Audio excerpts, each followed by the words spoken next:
Hello everyone, you are watching ITV Gold and I am your host Aditi Lamba. Today on the show, it's a very exciting and another enthralling episode of Inside Scoop where we bring you some very interesting personalities from the South Asian communities, people that tend to empower us, motivate us, just get us thinking about what is that it really means for us to be South Asian and what is that to have our identity here.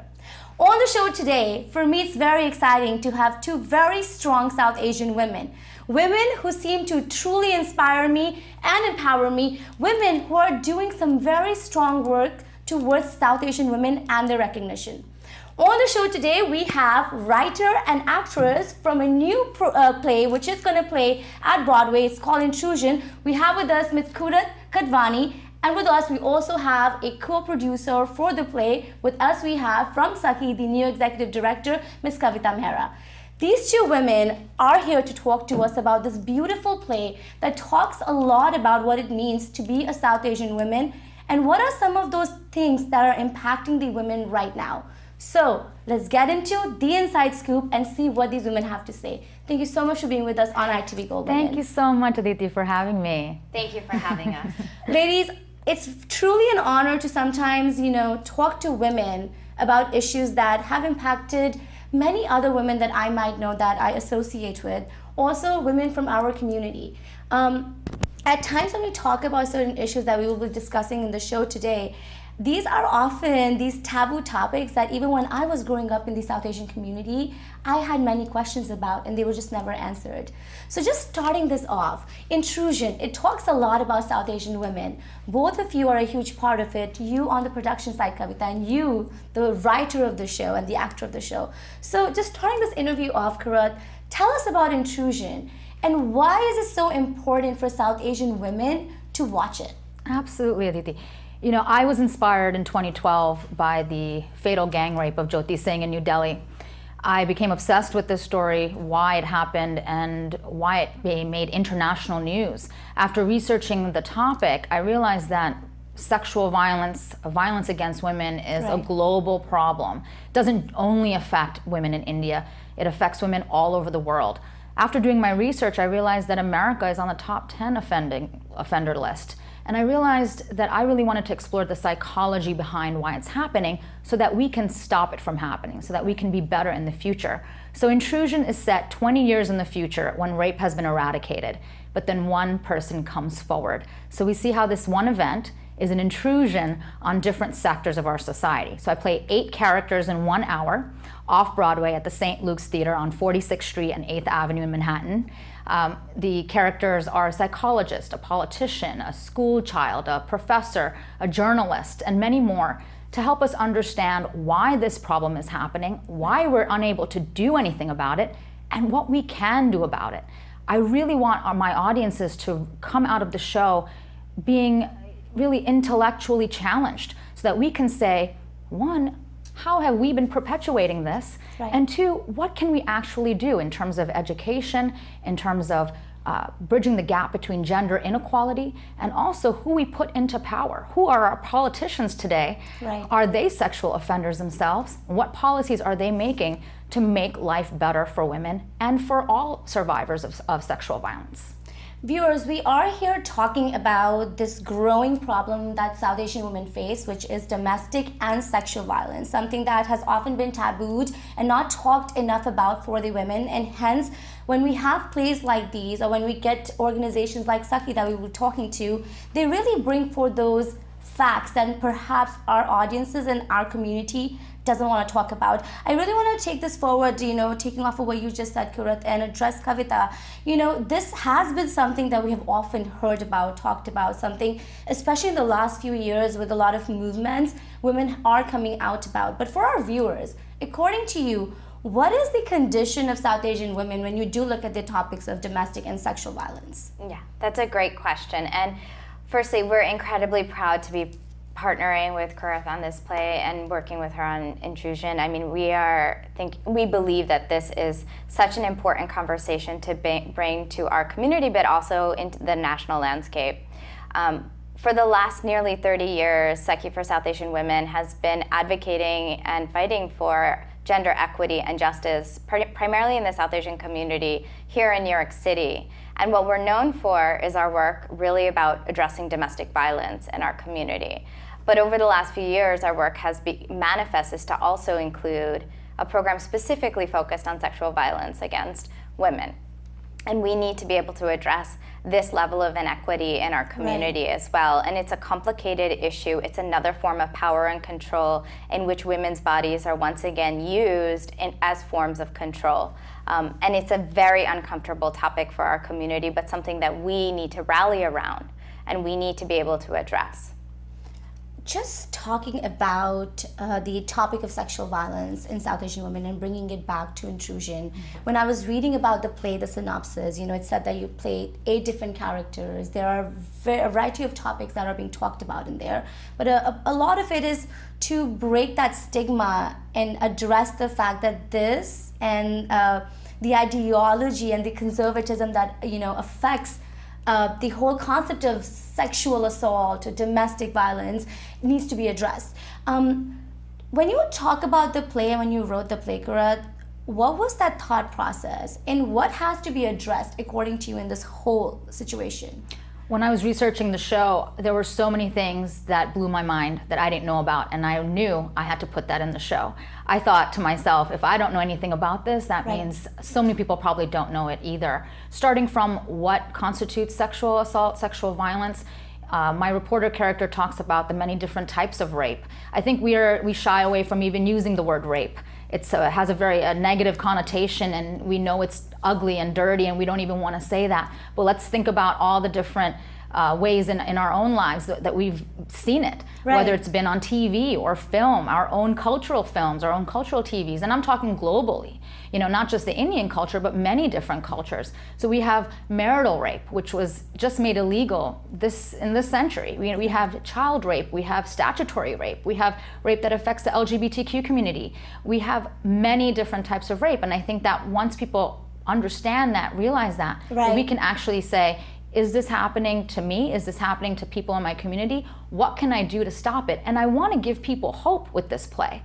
Intrusion covers a lot of dark topics and a lot of dark content, but it's actually to give people hope, because I think in the time that we live in today, it's easy to become helpless. It's easy to feel that we cannot make change happen. And I believe as an artist, and I've always believed this as an actor and as a writer, that we can impact social change. And that if we come together, as my narrator, who's a college student, she says, when we come together, we can make change happen. And I truly believe that. I believe we can make that change in the way that we educate our children, in the way that we give them certain basic principles as they're growing up, so that when the conversation becomes about sex, which is a beautiful thing, it doesn't become translated into something negative or dirty. And how can we make these changes? How can we elect politicians that have our best interests in mind, who are not sexual predators themselves? There are so many politicians right now who are sexual assaulters, and we keep giving them power. As Kavita said, it's really about control and power. We see that exhibited throughout time globally, how rape was used to control people in times of war, in times of social unrest. In globalization happening, we see that in India with the phenomenon of these gang rapes. It's all about industrialization, people moving from the farm into the urban life, and other people getting upset about that. This is all, we have to change the way that we think. But I just wanted to add one additional point, because I think that was really well said. One of the things that we need to rally around the community is really eradicate this concept of shaming. And so when we are constantly creating frameworks that perpetuate shaming, it's being complicit. And it's not giving survivors the space to come forward, and it's allowing perpetrators to be able to sustain their forms of power and control.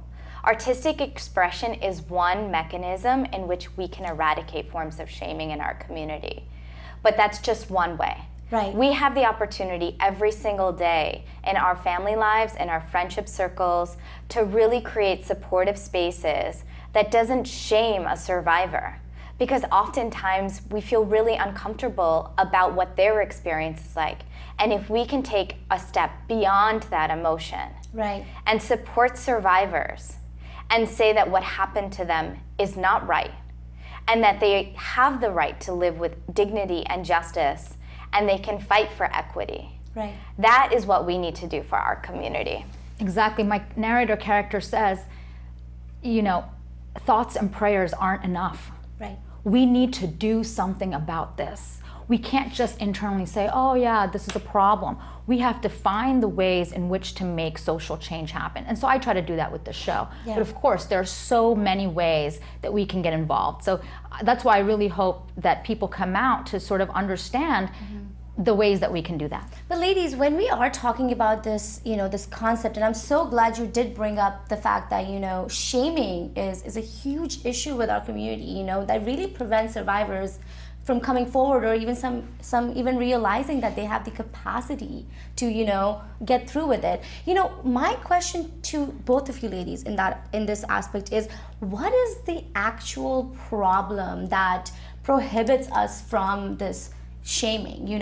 What is the root cause of the community having such a huge negative impression on rape, or discussion of it, on sexual assault, or on women speaking out? Why is that our community struggles so much for that? Because let's just be honest, everyone knows it's unfair, right? This is something that's not a gray area. This is a black and white issue. Something has happened, and that's the the reason. My question to you is, what is the cause? Why can't we get through this as a community?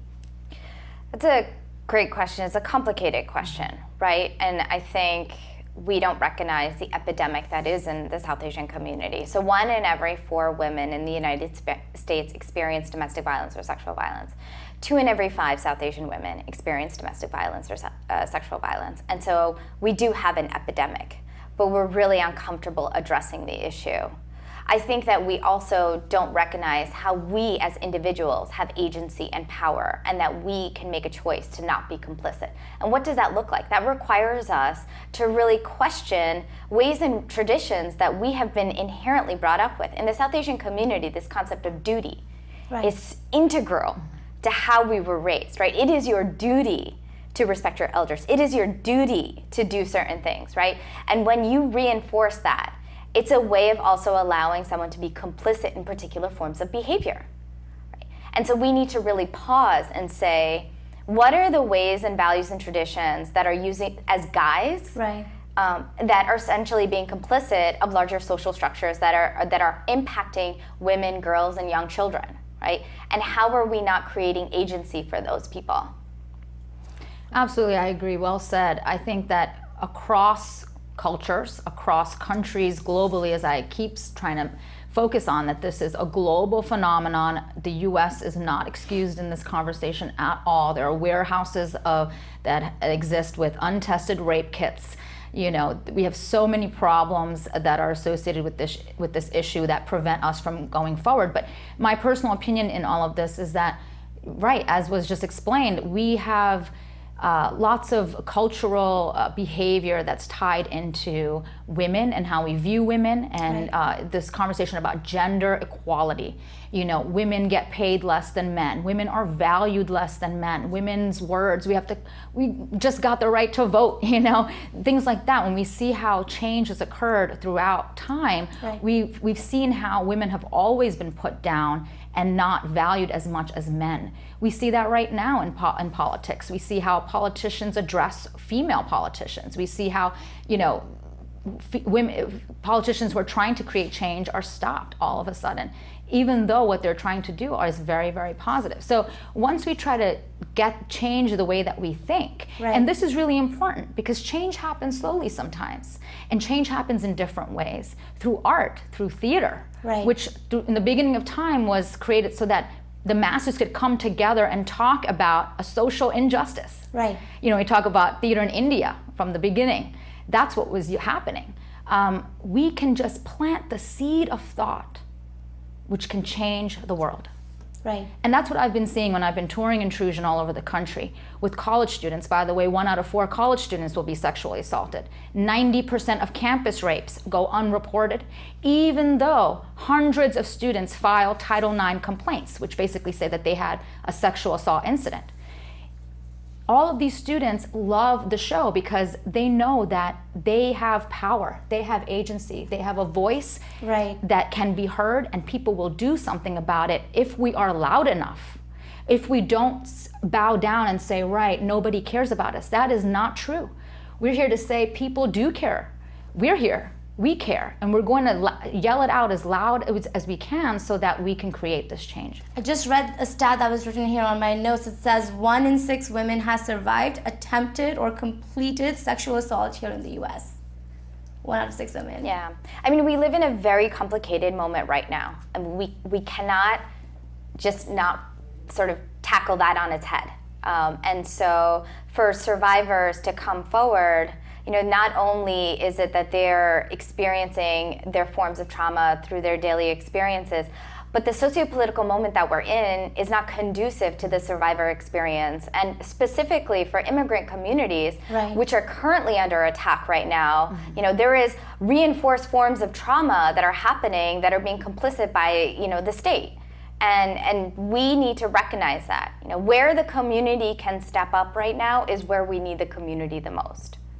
I just want to bring this back to Intrusion and the concepts and themes of it. You know, Qurrat, when you were writing the play and when you had the 8 characters, and then when you are a South Asian woman yourself, and then you partner up with someone like Saki, who's for South Asian women in the organization. So, you know, the concept of South Asian women and what impacts them, especially when it comes to a topic like this, is huge.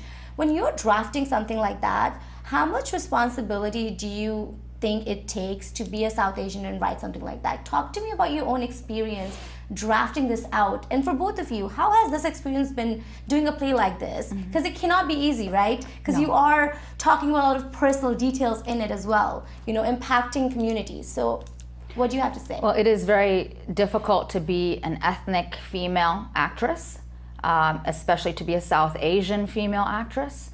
I've always known early on that I must create my own opportunities. Things are changing, things are getting better. We're seeing more diversity on stage, TV, and film, but we still have to keep working hard, and that's fine because I'm a patient person and I'm a very hard worker. When I was drafting the play, the fact that I am a South Asian woman is it, right? But also I wanted to keep the characters universal so that an audience member of any background, of any ethnicity, can implant themselves into the characters, especially the narrator, who's a college student, and say, yeah, because she's the heart of the show. She's the one who's motivating the audience and guiding them through what's happening in the course of the play, from the candlelight vigil to finding out that someone has been raped, you know, after 20 years of it not happening, to spearheading a candlelight vigil, and then by the end saying, no, we need a protest. So she's the heart of the play, and she really helps the audiences to say, I am you, you are me. The victim, at the end she says, the victim could be anyone, the rapist could be anyone. I may never have been raped, but I still care. I care because it's happening. And that's what's key. I think a lot of times, you know, I was talking earlier today about how, you know, a lot of times in TV and film we have this glorified aspect, this glorified visual aspect of rape. Think about how many TV shows right now show an incident of rape specifically on a woman, and it becomes normalized. Right. How can we combat this? Is this true? Is this right? These are the questions that I pose for the audience to ask themselves. That's what my goal is as an artist. I don't want to force feed you an idea. I want you to think about the issue at hand and decide for yourself. As you said earlier, it's black or white. We all know it's wrong, but do we? Do we? Because we still elect people who are sexual predators. We still let people get away with it. We don't know how to handle a situation when it happens. We don't know the organizations that are out there that provide support for survivors. Right. What can we do to bring all of this together and eventually and finally put an end to sexual violence and for violence in general?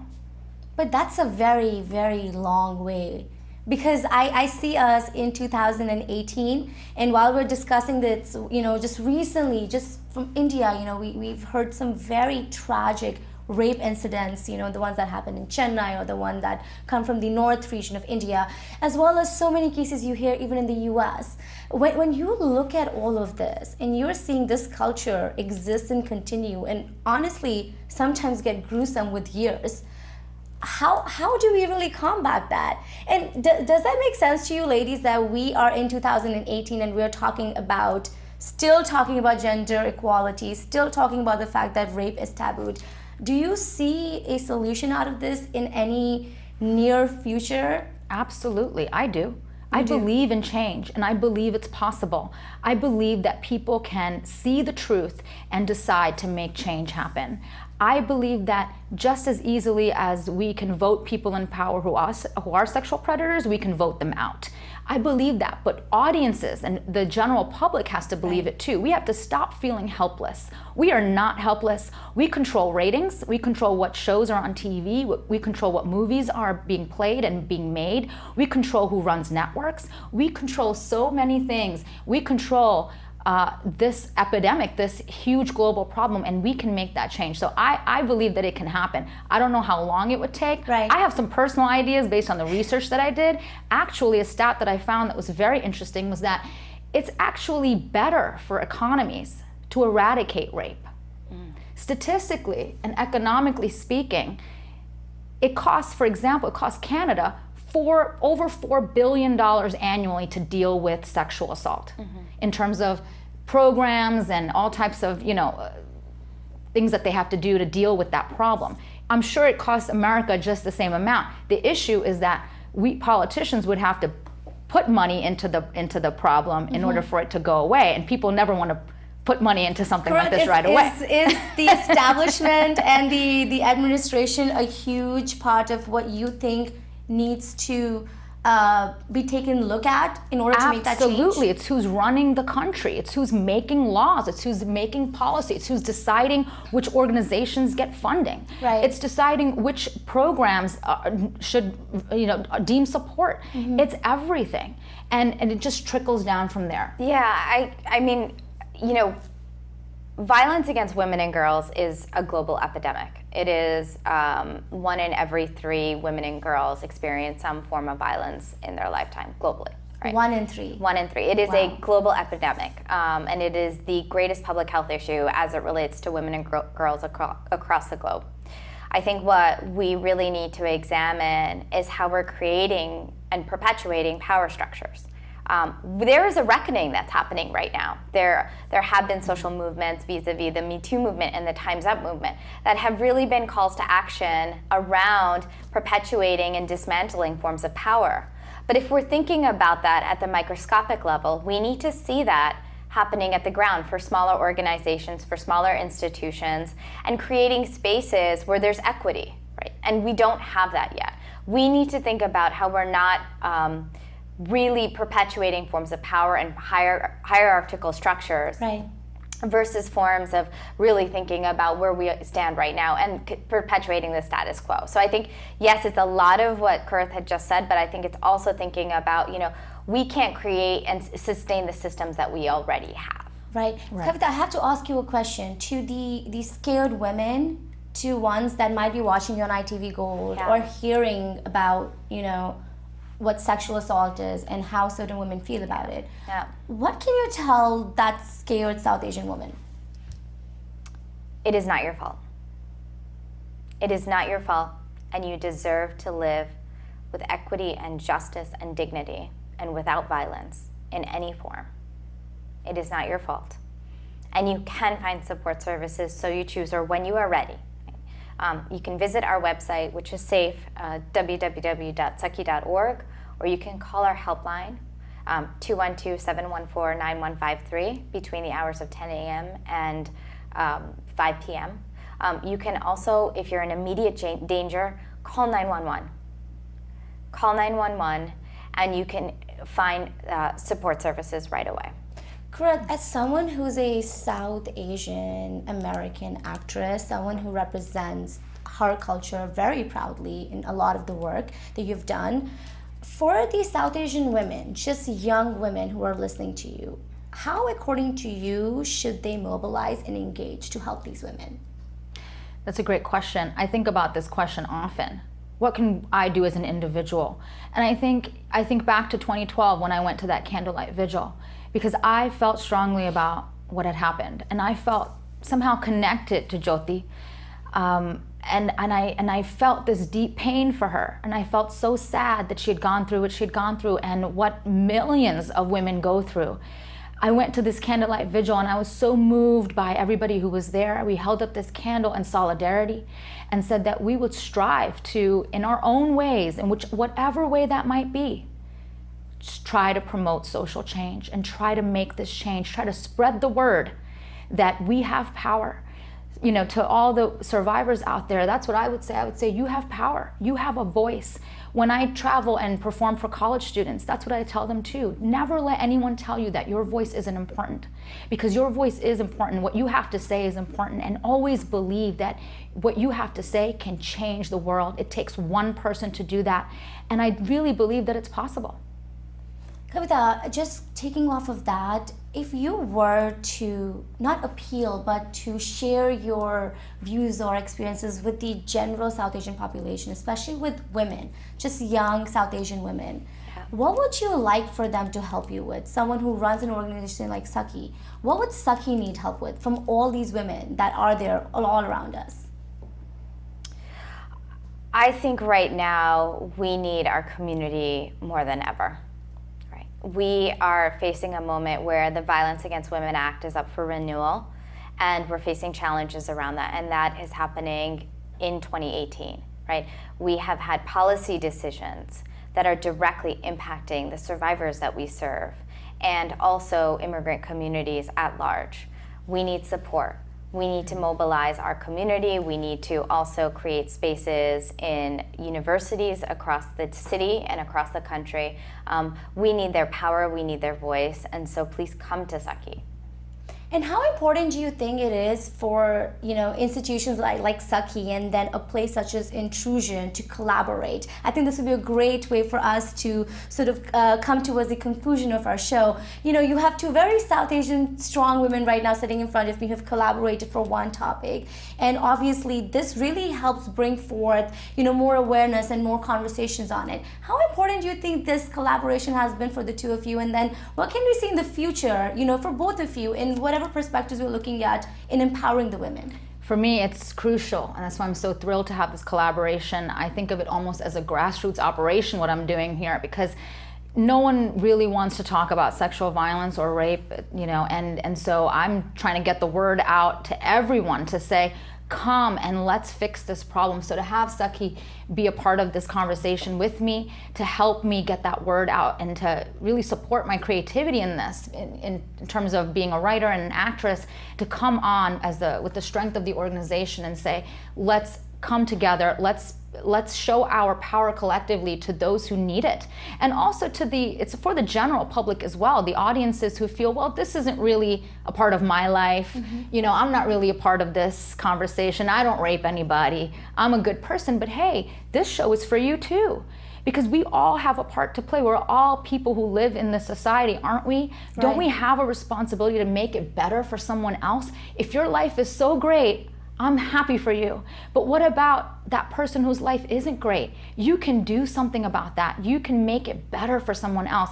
So come to see Intrusion, come to St. Luke's Theater, see what I have to say about it, see how intricate this conversation is when we talk about rape culture, when we talk about sexual violence. And really, I urge people to come out and think and ask themselves, what can I do to make things better? Absolutely. Well, it was an honor having you here on the show, ladies. A great chat with you on Inside Scoop. Thank you so much for being with us. Thank you. Thank you for having us. Thank you. And there it was, another great episode of Inside Scoop, a show today which really inspired many to think about mobilizing and think about that topic of social justice. Often, sometimes that we don't talk enough about. Stay with us on ITV Gold as we bring you more on South Asian representation and what it really takes to be a South Asian. I am Aditi Lamba signing off. See you on another episode of Inside Scoop. Take care.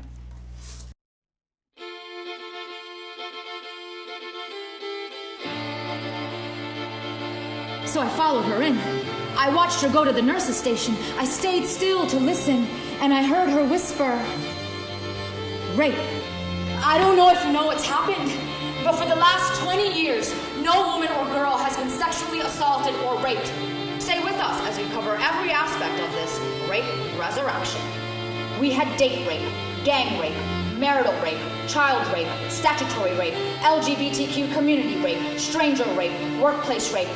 We're here for the idea, for the hope, for the reality of a world without sexual violence.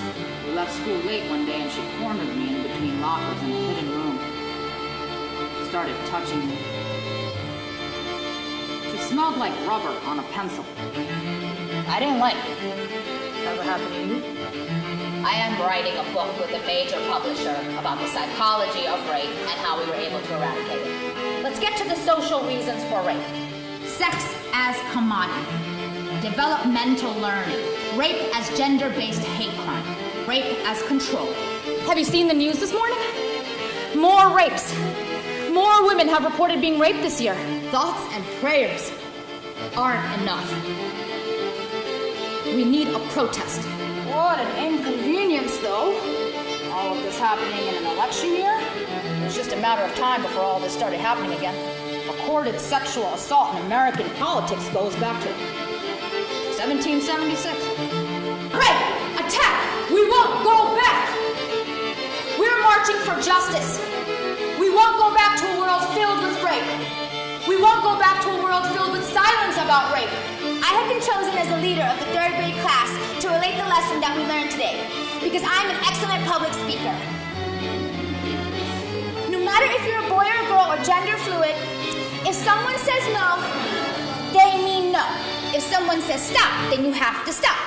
It's been so long since we've even heard about Title IX, so let me give you some facts and then you can research some more before you do your news story.